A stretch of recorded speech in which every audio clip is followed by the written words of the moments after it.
الحمد للہ رب العالمین والصلاة والسلام علی سید المرسلین اما بعد فاعوذ باللہ من الشیطان الرجیم بسم اللہ الرحمن الرحیم الصلاة والسلام علیک یا رسول اللہ وعلی آلک واصحابک یا حبیب اللہ الصلاة والسلام علیک یا نبی اللہ وَعَلَىٰ آلِكَ وَأَصْحَابِكَ يَا نور اللہ۔ میرے پیارے اور محترم اسلامی بھائیوں اور مدنی چینل کے ناظرین، الحمدللہ عز و جل مدنی چینل کے سلسلے فیضان کنز ایمان میں حاضر ہیں۔ اس سلسلے میں ہم الحمدللہ عز و جل قرآن مجید فرقان حمید کے ایک رکوع کی تلاوت، پھر اس کا ترجمہ و تفسیر سماعت کرتے ہیں، جس میں میرے آقا اعلی حضرت امام اہل سنت مولانا شاہ امام احمد رضا خان علیہ رحمت الرحمن کا عشق رسول میں ڈوب کر لکھا ہوا ترجمہ قرآن کنز ایمان سماعت کرتے ہیں، اور ساتھ ہی معتبر اور مستند مفسرین کی تفسیروں کی روشنی میں الحمدللہ اس ترجمے کی وضاحت سماعت کرتے ہیں۔ آپ سے عرض ہے کہ اول تاخیر ہمارے اس سلسلے میں شریک رہیں تاکہ قرآن مجید کے نور سے اپنے قلوب کو منور کرنے میں کامیاب ہو سکیں۔ اللہ تعالیٰ کی پیارے حبیب صلی اللہ تعالیٰ علیہ وآلہ وسلم پر درود پاک پڑھنے کی بے شمار برکتیں ہیں۔ حصول برکت کے لیے ایک فضیلت عرض کرتا ہوں۔ نبی اکرم نور مجسم شاہ بنی آدم رسول محتشم صلی اللہ تعالیٰ علیہ وآلہ وسلم نے ارشاد فرمایا، تم اپنی مجلسوں کو مجھ پر درود پاک پڑھ کر آراستہ کرو کہ تمہارا درود پاک پڑھنا کل بروز قیامت تمہارے لیے نور ہوگا۔ صلو علی الحبیب صلی اللہ تعالی علی محمد صلی اللہ تعالی علیہ وسلم صلاۃ و سلام علیک یا سیدی یا رسول اللہ۔ میرے پیارے اور محترم اسلامی بھائیوں، الحمدللہ عز و جل اس سلسلے میں ہم ایک رکوع کی تلاوت سماعت کرتے ہیں۔ آج کے اس سلسلے میں ہم سورہ دخان کے پہلے رکوع کی تلاوت اور اس کا ترجمہ سماعت کرنے کی کوشش کریں گے۔ یاد رکھیے کہ جب بھی قرآن مجید فرقان حمید کی تلاوت سننے کا موقع ملے تو خاموشی اختیار کر کے ہمیشہ فضول گفتگو سے اجتناب کرتے ہوئے قرآن مجید کو سننے کا معمول بنایا کریں۔ اللہ تعالی ہم پر خصوصی رحم و کرم نازل فرمائے۔ آئیے تلاوت قرآن مجید سماعت کرتے ہیں۔ اعوذ باللہ من الشیطان الرجیم، بسم اللہ الرحمن الرحیم۔ حامیم والکتاب المبین، انا انزلناہ فی لیلۃ مبارکۃ انا کنا منذرین، فیہا یفرق کل امر حکیم، امرا من عندنا انا كنا مرسلين، رحمة من ربك انه هو السميع العليم، رب السماوات والارض وما بينهما ان كنتم موقنين، لا إله إلا هو يحيي ويميت، ربكم ورب آبائكم الأولين، بل هم في شك يلعبون، فارتقب يوم تأتي السماء بدخان مبين، يغشى الناس هذا عذاب أليم، ربنا اكشف عنا العذاب إنا مؤمنون، أنى لهم الذكرى وقد جاءهم رسول مبين، ثم تولوا عنه وقالوا معلم مجنون، إنا كاشف العذاب قليلا إنكم عائدون، يوم نبطش البطشة الكبرى إنا منتقمون، ولقد فتنا قبلهم قوم فرعون وجاءهم رسول كريم أن أدوا إلي عباد الله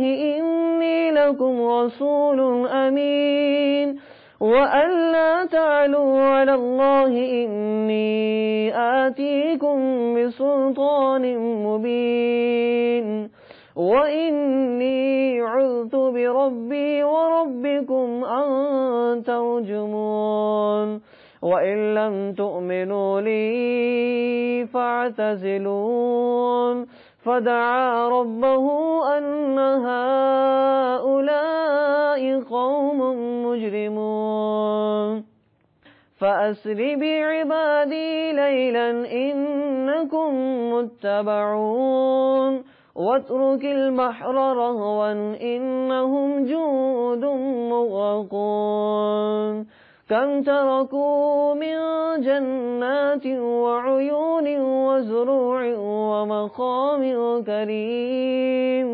ونعمة كانوا فيها فاكهين كذلك وأورثناها قوما آخرين فما بكت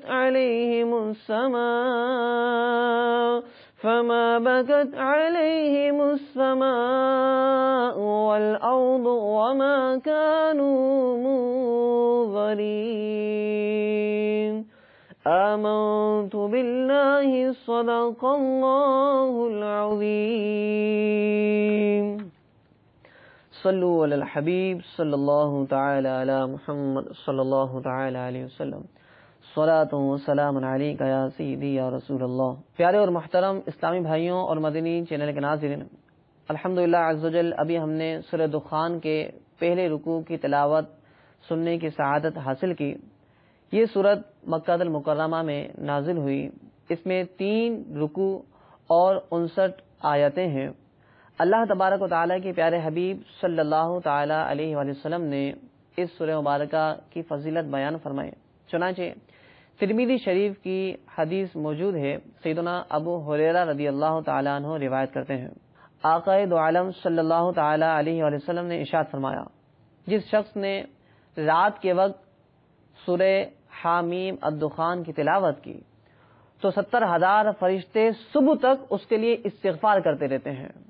اسی طرح ایک اور حدیث میں حضور علیہ الصلوۃ والسلام نے ارشاد فرمایا کہ جس نے صبح کے وقت سورہ حامیم الدخان کی تلاوت کی تو 70,000 فرشتے اس کے لیے استغفار کرتے رہتے ہیں۔ اور یہی نہیں بلکہ جمعہ کی شب بھی سورہ دخان پڑھنے کی فضیلت بیان ہوئی۔ چنانچہ سیدنا ابو ہریرہ رضی اللہ تعالیٰ عنہ روایت کرتے ہیں، آقا دو عالم صلی اللہ تعالی علیہ وآلہ وسلم نے ارشاد فرمایا، جس نے جمعہ کی شب سورہ دخان کی تلاوت کی اللہ تعالیٰ اس کی مغفرت فرما دیتا ہے۔ تو میرے پیارے اور محترم اسلامی بھائیوں اور مدنی چینل کے ناظرین، کتنی پیاری صورت ہے اور اس صورت کی تلاوت کرنے کی کتنی فضیلتیں احادیث طیبہ میں وارد ہوئیں۔ لہٰذا ہو سکے تو رات سونے سے پہلے اس صورت مبارکہ کی ضرور تلاوت فرمایا کریں۔ الحمدللہ عز و جل قبلہ امیر اہل سنت، امیر دعوت اسلامی حضرت علامہ مولانا ابو بلال محمد الیاس عطار قادری رضوی دامت برکاتہ العالیہ نے ہمیں جو شجرہ عطا فرمایا ہے تو اس میں یہ بھی ہے، جہاں اور صورتیں پڑھنے کی آپ نے ترغیب ارشاد فرمائی، وہیں سورہ دخان رات سونے سے پہلے پڑھنے کی ترغیب ارشاد فرمائی ہے۔ لہذا ہو سکے تو اس سورت مبارکہ کی فضیلت کو حاصل کرنے کے لیے روزانہ معمول بنائیں کہ رات سونے سے پہلے اس سورہ مبارکہ کی تلاوت کر لیا کریں۔ اگر قرآن مجید صحیح پڑھنا نہیں آتا تو کم از کم کسی سے اس سورت مبارکہ کی تلاوت سن لیا کریں، انشاءاللہ عز و جل بہت سی فضیلتوں کے حقدار ٹھہریں گے۔ پیارے اور محترم اسلامی بھائیوں، سورہ دخان میں نے عرض کی کہ 3 رکوع پر مشتمل ہے۔ اس سورہ مبارکہ کا خلاصہ کچھ اس طرح ہے کہ اللہ تبارک و تعالی نے ابتداءً اس بات کو بیان فرمایا کہ ہم نے قرآن مجید فرقان حمید کو مبارک رات میں نازل فرمایا، اور پھر اس کے بعد اللہ تعالی نے قرآن مجید کے نزول کا مقصد بیان کیا کہ قرآن مجید اس لیے نازل ہوا تاکہ وہ لوگ کہ جو کھیل کود میں مشغول رہ کر اپنی زندگی گزار رہے ہیں، غفلت کے ساتھ اپنی زندگی گزار رہے ہیں، تو ایسے لوگوں کو ہدایت کی راہ نصیب ہو اور ایسے لوگوں کو معلوم ہو کہ اصل راہ کون سی ہے اور حقیقت کیا ہے کہ انسان مرنے کے بعد کس طرح سے اس کے ساتھ جو ہے معاملات ہوں گے، تو ان تمام باتوں کو بندہ جب دیکھتا ہے اور جب سوچتا ہے کہ آخرت میں کیا ہوگا، تو پھر اس کے لیے عمل کرنا آسان ہو جاتا ہے، گناہوں سے بچنا آسان ہو جاتا ہے۔ تو لہٰذا اللہ تبارک و تعالی نے اس بات کا تذکرہ ارشاد فرمایا کہ اے لوگوں، عنقریب تمہیں اس دنیا سے جانا ہے تو کھیل کود میں مشغول رہ کر اپنی زندگی نہ گزارو۔ پھر آخر میں اس بات کا تذکرہ فرمایا کہ جو کفار اس بات کے دعوے دار تھے کہ ہم پہلے اللہ کے عذاب کو دیکھیں، پھر اس کے بعد ایمان لے کر آئیں، اور اپنے انبیاء کرام علیہم السلام سے اس بات کی تکرار کیا کرتے تھے کہ پہلے عذاب دکھائیں اس کے بعد ہم ایمان لائیں گے، تو اللہ تعالیٰ نے ایسے لوگوں کا بھی رد فرمایا اور فرمایا کہ ایمان وہی معتبر ہے کہ جسے ہم ایمان بالغیب کہتے ہیں، یعنی بن دیکھے ایمان لانا وہ معتبر ہے۔ اگر کوئی شخص فرشتوں کو دیکھ کر ایمان لاتا ہے تو ایسے شخص کا ایمان معتبر نہیں۔ ایمان وہی مقبول اور معتبر ہے کہ جو کہ فقط اللہ کی رضا کے حصول کے لیے اور بن دیکھے اللہ پر ایمان لائے۔ اللہ تبارک و تعالی ہمارے قلوب کو قرآن مجید کے نور سے منور فرمائے۔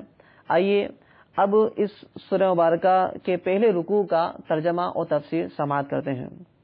بسم اللہ الرحمن الرحیم۔ اللہ کے نام سے شروع جو نہایت مہربان رحم والا۔ حامیم والکتاب المبین۔ حامیم یہ حروف مقطعات میں سے ہے، قسم اس روشن کتاب کی۔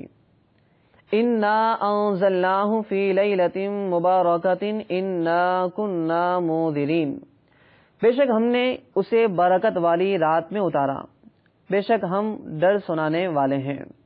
یاد رکھیے میرے پیارے اور محترم اسلامی بھائیوں اور مدنی چینل کے ناظرین، اللہ تبارک و تعالی نے جس رات قرآن مجید کو نازل فرمایا اس رات کے بارے میں فرمایا کہ یہ رات بابرکت ہے، اور مفسرین نے بیان فرمایا کہ اس رات سے مراد شب قدر ہے، کہ اللہ تعالی نے شب قدر کو قرآن مجید نازل فرمایا، لوح محفوظ سے آسمان دنیا کی طرف یکبارگی نازل فرمایا، اور پھر آسمان دنیا سے حضور علیہ الصلوۃ والسلام تک جو اس کا نزول ہوا وہ کم و بیش 23 سال کے عرصے میں ہوا۔ تو اللہ تبارک و تعالی نے اس رات کو بابرکت فرمایا کہ جس رات میں قرآن مجید نازل ہوا۔ تو لہٰذا میرے پیارے اور محترم انسانی بھائیوں، سوچنے کی بات ہے کہ صاحب قرآن سے افضل ہے، یعنی آقا دو عالم صلی اللہ تعالی علیہ وسلم کو اللہ نے وہ مرتبہ وہ مقام عطا فرمایا ہے کہ آپ کا مقام قرآن کے مقام سے بالا تر ہے۔ تو جس رات حضور علیہ الصلوۃ والسلام اس دنیا میں تشریف لائے، جس رات آقا دو عالم صلی اللہ تعالی علیہ وسلم کی جلوہ گری ہوئی، اس رات کی برکتوں کے کیا کہنے۔ لہذا جس طرح ایک شخص شب قدر کو پانے کے لیے اللہ کی عبادت کرتا ہے اس لیے کہ اس رات میں اللہ نے قرآن مجید کو نازل فرمایا تھا، تو اسی طرح اگر کوئی شخص حضور علیہ الصلوۃ والسلام کی آمد کی خوشی میں اگر کوئی شخص ربیع النور شریف میں محفل میلاد کا انعقاد کرتا ہے، خصوصاً مولود کے وقت کھڑے ہو کر جو ہے حضور علیہ الصلوۃ والسلام کا استقبال کرتا ہے، اللہ تبارک و تعالی کی بارگاہ میں دعا کرتا ہے، تو ایسا شخص کیوں کر برکتوں سے محروم رہے گا۔ لہذا فرمایا کہ بے شک ہم نے اسے برکت والی رات میں اتارا۔ آگے فرمایا انا کنا منذرین، بے شک ہم ڈر سنانے والے ہیں، یعنی کفاروں کو، مجرموں کو، منافقین کو، کہ تاکہ وہ اللہ کے عذابوں کو دیکھ کر، اللہ کے عذابوں کو پڑھ کر وہ اللہ کی نافرمانی سے بچتے رہیں اور اطاعت خداوندی عز و جل بجا لاتے رہیں۔ فیہا یفرق کل امر حکیم، اس میں بانٹ دیا جاتا ہے ہر حکمت والا کام۔ یہ وہ مبارک رات ہے کہ فرشتوں کو اس آنے والے پورے سال کے جتنے معاملات ہیں ان کو فہرست کی صورت میں، رجسٹر کی صورت میں انہیں دے دیے جاتے ہیں۔ مثال کے طور پر جیسے کہ سیدنا ملک الموت علیہ الصلوۃ والسلام کو وہ رجسٹر دے دیا جاتا ہے جس میں آنے والے سال میں جس شخص کی وفات واقع ہوگی تو اس کا نام اس رجسٹر میں موجود ہوتا ہے۔ اسی طرح آنے والے سال میں کس کو کتنا رزق ملنا ہے، کس کو کتنی ذلت ملنی ہے، کس کو کتنی عزت ملنی ہے، کس کو کتنا مرتبہ ملنا ہے، تمام معاملات اللہ تبارک و تعالی اس مقدس اور پاک رات میں فرشتوں کو سپرد فرما دیتا ہے۔ امرم من عندنا، ہمارے پاس کے حکم سے، یعنی جو معاملات ہوتے ہیں یہ سب اللہ تبارک و تعالی ہی کی قدرت سے ہوتے ہیں، اور جو فرشتوں کو دیے جاتے ہیں یہ بھی اللہ کے حکم سے یہ معاملات دیے جاتے ہیں۔ انا کننا مرسلین، بے شک ہم بھیجنے والے ہیں پیارا آقا صلی اللہ تعالی علیہ وسلم کو اور دیگر انبیاء کرام علیہ الصلوۃ والسلام کو، تاکہ آپ کے ذریعے لوگ ہدایت حاصل کریں اور آپ کے ذریعے لوگ رحمت حاصل کریں۔ رحمتم من ربک، تمہارے رب کی طرف سے رحمت، یعنی حضور علیہ الصلوۃ والسلام کا اس دنیا میں تشریف لانا یہ اللہ تبارک و تعالیٰ کی رحمت کا اظہار ہے، یہ اللہ تعالیٰ کی طرف سے ہمارے لیے رحمت ہے۔ چنانچہ ایک مقام میں ارشاد فرمایا وما ارسلناک الا رحمتا للعالمین، کہ محبوب علیہ الصلوۃ والسلام ہم نے آپ کو تمام عالمین کے لیے رحمت بنا کر بھیجا۔ تو معلوم ہوا کہ حضور علیہ الصلوۃ والسلام کا اس دنیا میں جلوہ گر ہونا، حضور علیہ الصلوۃ والسلام کا اس دنیا میں تشریف لانا یہ مسلمانوں کے لیے رحمت کا باعث ہے۔ انہ هو السمیع العلیم، بے شک وہی سنتا جانتا ہے۔ یقیناً آقا دو عالم صلی اللہ تعالی علیہ وسلم جب تشریف لائے اور جن لوگوں نے دل سے حضور علیہ الصلوۃ والسلام کا اقرار کیا، اللہ تبارک و تعالیٰ کی وحدانیت کا اقرار کیا، تو اللہ تعالیٰ ایسے لوگوں کو بھی جانتا ہے، اور جن لوگوں نے منافقت اختیار کی تو اللہ تعالیٰ ایسے لوگوں کو بھی جانتا ہے، کیونکہ وہ رب کیسا رب ہے۔ فرمایا رب السماوات والارض وما بینہما، وہ جو رب ہے آسمانوں اور زمین کا اور جو کچھ ان کے درمیان ہے، اللہ تعالیٰ سب کا رب ہے، سب کو پالنے والا ہے۔ ان کنتم موقنین، اگر تمہیں یقین ہو، یعنی اگر تم اس بات کا یقین رکھتے ہو کہ اللہ تبارک و تعالیٰ تمام عالمین کا رب ہے، تو تمہیں اس بات کا بھی یقین ہونا چاہیے کہ حضور علیہ الصلوۃ والسلام تمام عالمین کے لیے رحمت بنا کر بھیجے گئے اور تمام عالمین کے لیے آپ رسول ہیں۔ لا الہ الا ہوا یحیی و یمیت، اس کے سوا کسی کی بندگی نہیں، وہ جلائے اور مارے۔ اللہ تبارک و تعالیٰ ہی کی دست قدرت میں ہے کہ جس کو چاہے زندہ کرے، جس کو چاہے موت دے، جسے چاہے شفا دے، جسے چاہے بیمار کر دے، تو یہ اللہ تعالیٰ ہی کی دست قدرت میں ہے۔ ربکم ورب آبائکم الاولین، تمہارا رب اور تمہارے اگلے باپ دادا کا رب، یعنی اللہ تعالیٰ ہی نے ایک کفاروں تم کو پیدا کیا، اور جو تمہارے آباء و اجداد گزر گئے ہیں انہیں بھی اللہ نے ہی پیدا کیا تھا، اور اللہ تعالیٰ نے ہی انہیں جو ہے وفات دی ہے۔ بل ہم فی شک یلعبون، بلکہ وہ شک میں پڑے کھیل رہے ہیں۔ کفار کو جب اللہ کی توحید کی طرف دعوت دی جاتی، جب کفار کو حضور علیہ الصلوۃ والسلام کی رسالت کی طرف مدعو کیا جاتا ہے تو وہ شک اور شبہے کا اظہار کرتے ہیں، کہتے ہیں کہ اللہ تعالیٰ دو ہے یا تین ہے۔ اسی طرح حضور علیہ الصلوۃ والسلام کو کبھی وہ ساحر کہتے ہیں، کبھی مجنون کہتے ہیں، کبھی کاہن کہتے ہیں۔ تو اللہ فرماتا ہے کہ یہ لوگ تو شک و شبہ میں ہی پڑے رہیں گے، تو ایسے لوگوں کا جو عذاب ہوگا وہ بروز قیامت ہوگا، اور اللہ تعالیٰ دنیا میں بھی بسا اوقات اس طرح کے لوگوں کو عذاب میں مبتلا فرما دیتا ہے۔ فارتقب یوم تأتی السماء بدخان مبین، تو تم اس دن کے منتظر رہو جب آسمان ایک ظاہر دھواں لائے گا، یغشی الناس ھذا عذاب علیم، کہ لوگوں کو ڈھانپ لے گا، یہ ہے دردناک عذاب۔ اس آیت مبارکہ میں بدخان مبین کا لفظ استعمال ہوا، تو دخان کا مطلب ہوتا ہے دھواں۔ اب اس کی کیا تفسیر ہے؟ مفسرین نے دو تفسیریں بیان فرمائی ہیں۔ حضرت حذیفہ رضی اللہ تعالیٰ عنہ نے عرض کی کہ یا رسول اللہ صلی اللہ علیہ وسلم دخان کیا ہے؟ تو آقا دو جہاں صلی اللہ تعالیٰ علیہ وسلم نے اس آیت کی تلاوت کی، فارتقب یوم تأتی السماء بدخان مبین، پھر فرمایا کہ یہ دھواں مشرق و مغرب کے مابین جو کچھ ہے سب کو بھر دے گا، اور 40 دن رات تک رہے گا۔ مومن کو تو مثل زکام کے ہو جائے گا، اور کافر مدہوش آدمی کی طرح ہوگا۔ یاد رکھیے میرے پیارے اور محترم اسلامی بھائیوں، یہ دھواں قرب قیامت ظاہر ہوگا، جب قیامت واقع ہوگی اس سے پہلے اس دھوئیں کا ظہور ہوگا، اور یہ دھواں بھی گویا عذاب کی صورت ہوگی، جس کے بارے میں فرمایا گیا، آقا دو عالم صلی اللہ علیہ وسلم نے ارشاد فرمایا کہ 40 روز تک یہ دھواں رہے گا، اور اس دھوئیں سے کفاروں کو تو اذیت پہنچے گی، کفاروں کو تو تکلیف محسوس ہوگی، لیکن مسلمانوں کو فقط اتنا محسوس ہوگا کہ جتنا ایک زکام کا عارضہ جس شخص کو ہو جاتا ہے تو فقط اتنی اس کو تکلیف ہوگی، زیادہ تکلیف کفاروں کو بھی ہوگی۔ اسی طرح تفسیر ابن ابی حاتم جلد 10 میں موجود ہے کہ حضرت علی، حضرت ابن عباس، حضرت ابن عمر اور حضرت سیدنا ابو ہریرہ رضی اللہ تعالی عنہم فرماتے ہیں کہ دخان یعنی دھواں قیامت کی علامتوں میں سے ایک علامت ہے، یہ ابھی تک ظاہر نہیں ہوا، یہ قرب قیامت میں 40 روز تک ظاہر ہوگا اور آسمان و زمین کی فضا کو بھر لے گا۔ مومن پر اس کا اثر زکام کی صورت میں ظاہر ہوگا اور کافر و فاجر کی ناکوں میں داخل ہوگا، ان کے کانوں کے سوراخوں سے نکلے گا، جس کی بنا پر ان کا دم گھٹنے لگے گا، اور یہ دھواں جہنم کے آثار سے ہے۔ اسی طرح صحیح مسلم شریف کی ایک حدیث ہے، کہتے حذیفہ بن اسید الغفاری رضی اللہ تعالیٰ عنہ بیان کرتے ہیں کہ ایک مرتبہ ہم قیامت کے بارے میں آپس میں گفتگو کر رہے تھے، تو اسی دوران حضور علیہ السلام تشریف لے آئے۔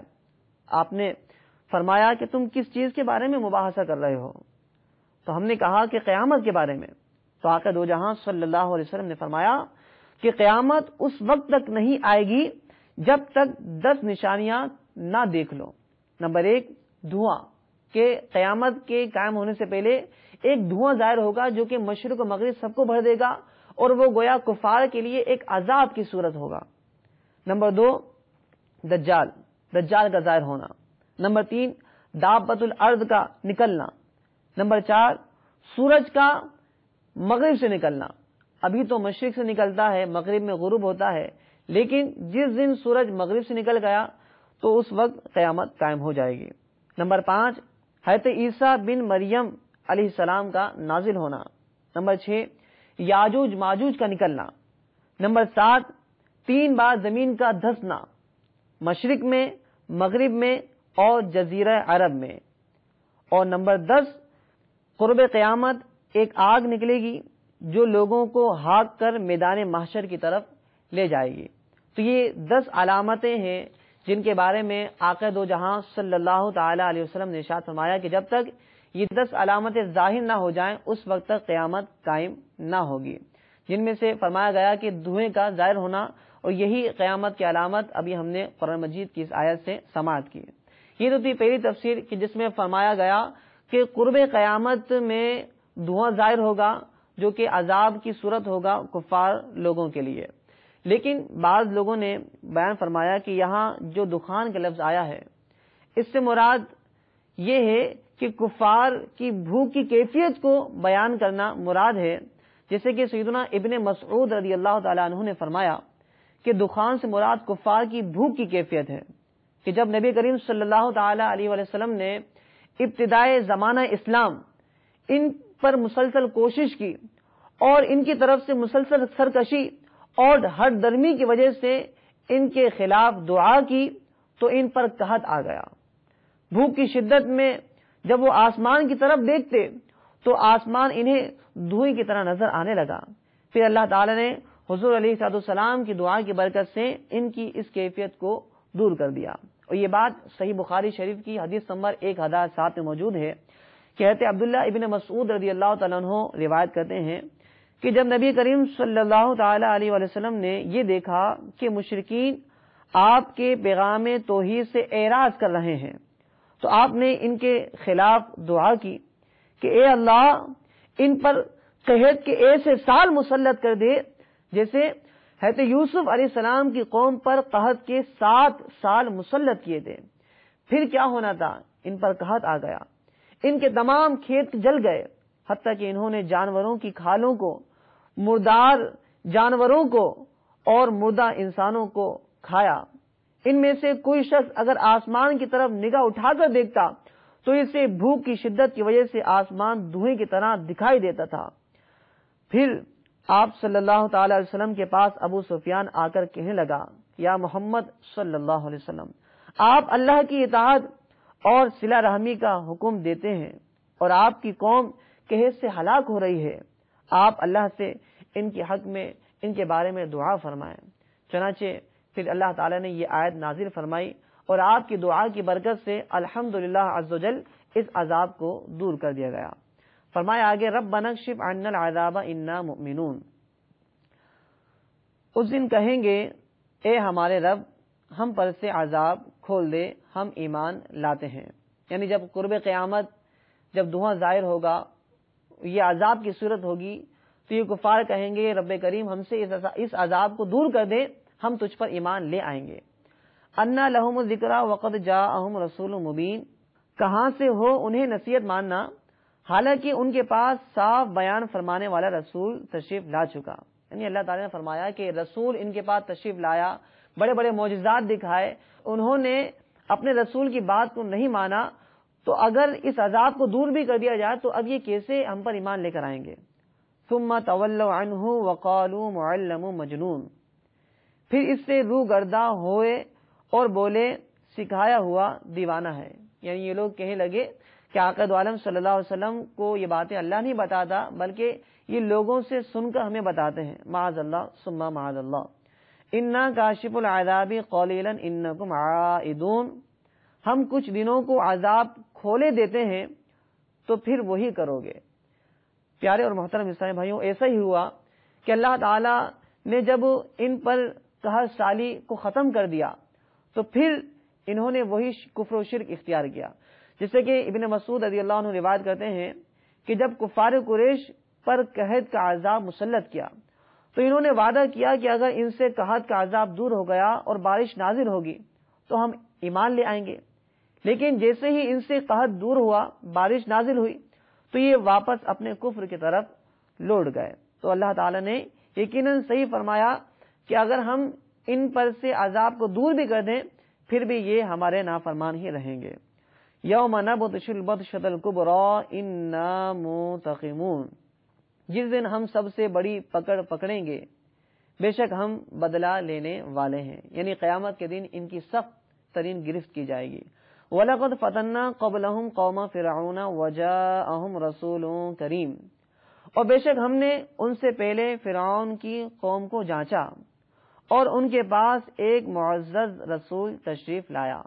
اس رسول سے مراد حضرت موسیٰ علیہ السلام ہیں۔ اللہ تعالی نے فرعونیوں کو بہت سی نعمتوں سے نوازا، دنیاوی مال و دولت بہت زیادہ تھا، تو اس سے مفسرین بیان فرماتے ہیں کہ دنیاوی دولت کا انسان کو مل جانا یہ انسان کی کامیاب ہونے کی علامت نہیں، بلکہ اس بات کی علامت ہے کہ اللہ تعالیٰ اس شخص کا امتحان لے رہا ہے۔ تو بسا اوقات اللہ تعالیٰ کسی کو بہت کچھ دے کے آزماتا ہے اور بسا اوقات اللہ تعالیٰ کسی سے لے کر آزماتا ہے، لہٰذا اللہ تعالیٰ ہم سب کو ہر امتحان میں کامیابی عطا فرمائے۔ تو اللہ تعالیٰ نے فرعونیوں کو بہت سا مال و دولت دیا، بہت سی عزت عطا کی، لیکن جب ان کے پاس رسول یعنی حضرت سیدنا موسیٰ علیہ السلام تشریف لائے تو انہوں نے ان کا انکار کیا۔ حضرت موسیٰ علیہ السلام نے ان سے کہا ان ادو الی عباد اللہ انی لکم رسول امین، کہ اللہ کے بندوں کو مجھے سپرد کر دو، بے شک میں تمہارے لیے امانت والا رسول ہوں۔ چونکہ بنی اسرائیل کے کچھ لوگ ملک مصر سے سفر کر کے ملک شام آ گئے تھے حضرت یوسف علیہ السلام کے ذریعے، تو حضرت موسیٰ علیہ السلام نے چاہا کہ میں ان لوگوں کو واپس ملک مصر کی طرف لوٹا دوں۔ تو ان لوگوں سے کہا، فرعونی سے کہا کہ تم بنی اسرائیل کے وہ لوگ کہ جو ایمان لانے والے ہیں ان کو میرے سپرد کر دو تاکہ میں واپس جو ہے ان کو ملک مصر کی طرف لوٹا دوں، لیکن یہ لوگ نہ مانے۔ وَأَلَّا تَعْلُوا عَلَى اللَّهِ إِنِّي آتِيكُم بِسُلْطَانٍ مُبِينٍ، اور اللہ کے مقابل سرکشی نہ کرو، میں تمہارے پاس ایک روشن سند لاتا ہوں۔ حضرت موسیٰ علیہ السلام نے انہیں عذاب کے بارے میں ڈرایا، اللہ تعالیٰ کی توحید کی طرف دعوت دی، لیکن یہ لوگ سرکشی کرتے رہے، یہاں تک کہ ان کی سرکشی کا عالم یہ ہو گیا کہ انہوں نے دھمکی دینا شروع کی اور کہا کہ ہم آپ کو شہید کر دیں گے، ہم آپ کو رجم کر دیں گے۔ تو اس پر حضرت موسیٰ علیہ السلام نے فرمایا وَإِنِّي عُذْتُ بِرَبِّي وَرَبِّكُمْ أَن تَرْجُمُونَ، اور میں پناہ لیتا ہوں اپنے رب اور تمہارے رب کی اس سے کہ تم مجھے سنسار کرو۔ اور جو شخص اللہ کی پناہ میں آ جائے تو چاہے ساری خلقت اس کا کچھ بگاڑنے کی کوشش کرے لیکن اس کا کچھ بگاڑ نہیں سکتی۔ وَإِن لَّمْ تُؤْمِنُوا لِي فَاعْتَزِلُونِ، اور اگر تم میرا یقین نہ لاؤ تو مجھ سے کنارے ہو جاؤ۔ حضرت موسیٰ علیہ السلام نے فرمایا کہ تو جب تم مجھ پر ایمان نہیں لا رہے، اللہ پر ایمان نہیں لا رہے، تو تم میرا پیچھے چھوڑ دو، مجھے میرے حال پہ چھوڑ دو اور تم مجھ سے دور ہو جاؤ۔ فدعا ربہ ان ہؤلاء قوم مجرمون، تو اس نے اپنے رب سے دعا کی کہ یہ مجرم لوگ ہیں۔ حضرت موسیٰ علیہ السلام نے اللہ کی بارگاہ میں عرض کی، یا اللہ میں نے تو اسلام پہنچانے کی کافی کوشش کی، لیکن یہ لوگ مانتے ہی نہیں۔ فَأَسْرِ بِعِبَادِي لَيْلًا إِنَّكُمْ مُتَّبَعُونَ، ہم نے حکم فرمایا کہ میرے بندوں کو راتوں رات لے نکل، ضرور تمہارا پیچھا کیا جائے گا۔ اللہ تعالیٰ نے ارشاد فرمایا کہ تم راتوں رات اپنے ملک شام سے نکل کر ملک مصر کی طرف روانہ ہو جاؤ، اور جب راستے میں دریا آئے تو ہمارے حکم سے اس دریا میں راستے بن جائیں گے تو تم اس راستے سے نکل جانا۔ چنانچہ ایسا ہی ہوا کہ جب حضرت موسیٰ علیہ السلام اور آپ کے جو صاحبین تھے، مقربین تھے، وہ سمندر کے اندر سے نکل گئے اور جب دوسرے کنارے پہنچے تو حضرت موسیٰ علیہ السلام نے چاہا کہ اب اس سمندر کو اپنے عصا کے ذریعے واپس ملا دیا جائے، پانی کر دیا جائے، پانی کو آپس میں ملا دیا جائے، تو اللہ تعالیٰ نے اس سے منع فرمایا۔ وَاتْرُكِ الْبَحْرَ رَهْوًا، اور دریا کو یوں ہی جگہ جگہ سے کھلا چھوڑ دے، تاکہ جب تمہارا پیچھا کرتے ہوئے فرعونی لوگ آئیں گے اور وہ جب دریا کے اندر دیکھیں گے کہ یہاں پہ تو راستہ بنا ہوا ہے تو یقیناً وہ اس راستے میں چلنے کی کوشش کریں گے، اور جب وہ درمیان میں پہنچیں گے تو ہم ان کو اسی دریا کے اندر غرق کر دیں گے۔ انہم جند مغرقون، بے شک وہ لشکر ڈبویا جائے گا۔ اور ایسا ہی ہوا کہ وہ سب لوگ ڈوب گئے اور ہلاک اور برباد ہو گئے۔ کم ترکوا من جنات وعیون وزروع ومقام کریم ونعمت کانوا فیہا فاکہین، اللہ فرماتا ہے کتنے چھوڑ گئے باغ اور چشمے اور کھیت اور عمدہ مکانات اور نعمتیں جن میں فارغ البال تھے۔ دنیاوی طور پر بہت سی مال و دولت ان کو حاصل تھی، لیکن ایمان نہ لائے تو کچھ کام نہ آیا۔ کذالک وأورثناها قوما آخرین، ہم نے یوں ہی کیا اور ان کا وارث دوسری قوم کو کر دیا۔ اے میرے پیارے اور محترم اسلامی بھائیوں، جو ہمارے پاس مال و دولت ہے اس پہ غور کریں کہ یہ ہمارے ساتھ ہمیشہ نہیں رہے گی، ہمارے ساتھ قبر میں نہیں جائے گی، بلکہ یہ ہمارے مرنے کے بعد ہمارے ورثاء میں تقسیم ہو جائے گی۔ لہٰذا اس مال سے محبت کرنا، یکسر دنیا سے جو ہے دل لگانا ہے اور اللہ کے ذکر سے غافل ہونا ہے۔ لہٰذا بندے کو سوچنا چاہیے کہ میں کس سے محبت کرتا ہوں اور کس کے ذکر سے اعراض کر رہا ہوں۔ فما بکت علیہم السماء والارض وما كانوا منذرین، فرمایا تو ان پر آسمان اور زمین نہ روئے اور انہیں مہلت نہ دی گئی۔ یعنی جب فرعون اور جو فرعون کے ساتھی تھے یہ جب غرق ہو گئے تو ان پر نہ آسمان رویا اور نہ زمین روئی۔ ہاں میرے پیارے اور محترم اسلامی بھائیوں، یہ بات بھی یاد رکھیے کہ جب ایک مسلمان شخص اس دنیا سے جاتا ہے تو آسمان اور زمین روتے ہیں۔ روایتوں میں ملتا ہے، حضرت مجاہد رحمۃ اللہ علیہ فرماتے ہیں کہ جب ایک شخص کا انتقال ہو جاتا ہے اور وہ مسلمان ہوتا ہے، اعمال صالحہ کر کے دنیا سے رخصت ہوتا ہے، تو 40 روز تک آسمان اور زمین اس پر روتے ہیں۔ جب کسی شخص نے یہ بات سنی تو کہا کیا واقعی ایسا ہی ہوتا ہے؟ حضرت مجاہد رحمۃ اللہ تعالی علیہ نے اس کو جواب دیا کہ ہاں، کیونکہ وہ جگہ کہ جس جگہ یہ شخص عبادت کیا کرتا تھا، اب اس شخص کے مرنے کے بعد اب یہ شخص جو ہے چونکہ عبادت سے رہ گیا ہے، تو میرے پیارے اور محترم اسلامی بھائیوں، زمین اس شخص کی فراق میں روتی ہے۔ اسی طرح آسمان میں ہر شخص کا ایک مقام ہے جہاں سے اس کے اعمال اوپر چڑھتے ہیں، تو وہاں کا سلسلہ بھی بند ہو جاتا ہے، وہ دروازہ یہ بند ہو جاتا ہے تو آسمان اس پر روتا ہے۔ تو معلوم ہوا کہ نیک شخص کے مرنے پر آسمان اور زمین روتے ہیں۔ تو ایک کاش کہ ہماری زندگی ایسی ہو، ہم اپنی زندگی ایسے گزارنے میں کامیاب ہوں کہ جب ہم جا رہے ہوں تو لوگ رو رہے ہوں، لیکن ہم اللہ کی رحمت کی برسات میں ہو، اللہ کی رحمت ہم پر چھم چھم برس رہی ہو۔ تو ایسے نیک اور متقی شخص بننے کے لیے ہمیں چاہیے کہ ہمیں دعوت اسلامی کے مدنی ماحول سے وابستگی اختیار کر لیں۔ انشاءاللہ عزوجل اس مدنی ماحول کی برکت سے ہماری دنیا بھی سنورے گی اور آخرت بھی سنور جائے گی۔ اللہ کی بارگاہ میں دعا کرتے ہیں کہ رب کریم ہمیں قرآن مجید، فرقان حمید پر عمل کرنے کی توفیق عطا فرمائے۔ آمین بجاہ النبی الامین صلی اللہ تعالی علیہ وسلم۔ صلو علی الحبیب صلی اللہ تعالی علی محمد صلی اللہ تعالی علیہ وسلم.